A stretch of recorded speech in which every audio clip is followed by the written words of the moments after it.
আসসালামু আলাইকুম। আমি ফারজানা ফাতেমা মানিকগঞ্জ থেকে বলছি। আশা করি আপনারা সবাই ভালো আছেন। আমরা আল্লাহর রহমতে ভালো আছি। প্রতিবারের মতো আবারও নতুন একটি ডেইলি ভ্লগ ভিডিও নিয়ে হাজির হলাম আপনাদের মাঝে। আশা করছি আমার সকল প্রিয় আপু ভাইয়াদের কাছে আমার আজকের এই ভিডিওটি ভালো লাগবে। যে যেখান থেকে আমার আজকের এই ভিডিওটি দেখছেন, আশা করব একটি লাইক দিয়ে পুরো ভিডিওটি কন্টিনিউ করবেন। এতে করে আমার ভিডিওটি আর অনেকের কাছে পৌঁছাতে সাহায্য করবে। আজকে আমি আপনাদের মাঝে খুবই ছোট একটি ব্লগ ভিডিও নিয়ে হাজির হয়েছি। আশা করি ভালো লাগবে। আমরা ভালো আছি, তবে আমাদের সময় ভালো যাচ্ছে না। প্রথম দিকে আমার ছেলে ঠান্ডা জ্বর হয়েছিল, তার থেকে আবার এখন আমার হয়েছে, মানে একসাথে মা ছেলে অসুস্থ। তাই আর সব কিছু মিলিয়ে ভিডিও করার ইচ্ছে জাগেনি। আর শরীরটাও খুব ব্যথা, জানি না হঠাৎ করে এরকমটা কেন হলো। আর এই যে মা সকালে এসেছিলেন এই সমস্ত আম নিয়ে, সাথে আরও কিছু রয়েছে। আমার নানি বাড়ি থেকে সমস্ত কিছু পাঠিয়েছেন, ব্যাগ ভর্তি আম। এইগুলো আমাকে আচার দেওয়ার জন্য পাঠিয়েছেন।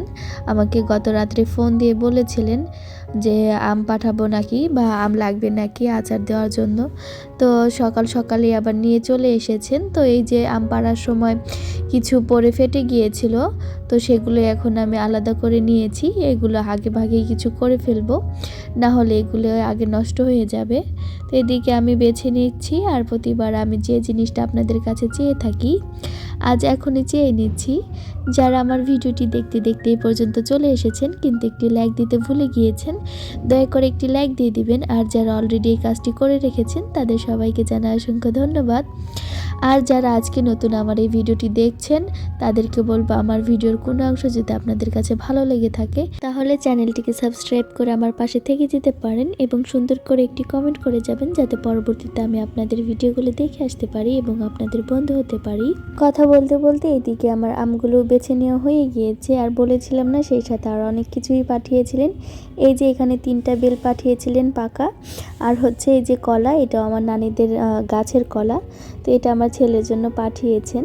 তো এগুলো একবারে ফ্রেশ সব কিছুই। সেই সাথে আমার জন্য পাঠিয়েছেন এখানে ভুট্টা দিয়ে চাপটি বানানো আছে, সেগুলোই পাঠিয়ে দিয়েছিলেন।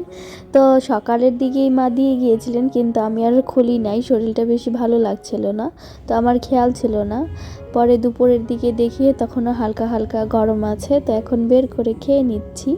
এটার সাথে ভর্তা দিয়ে খেলে হয়তো বেশি ভালো লাগতো, তবে শরীর ভালো না থাকায় আর ভর্তা বানানো হয়নি। এরপর আর ভিডিও নেইনি। যাই হোক, একেবারে চলে আসলাম সন্ধ্যার আগে নাস্তার জন্য। মা ছেলে এখন নাস্তা করে নিব, যদিও কিছু খাবার খেতে চাচ্ছে না, তো তারপরেও একটু নিয়ে নিব। এখানে আমি 2 পিস কেক নিয়েছি, সেই সাথে নিয়েছি 2টা কলা। আজ এখানে বিদায় নিচ্ছি। পরবর্তীতে দেখা হবে নতুন কোনো ভিডিও নিয়ে, নতুন কোনো সময়ে। সে পর্যন্ত সবাই ভালো থাকবেন। আল্লাহ হাফেজ।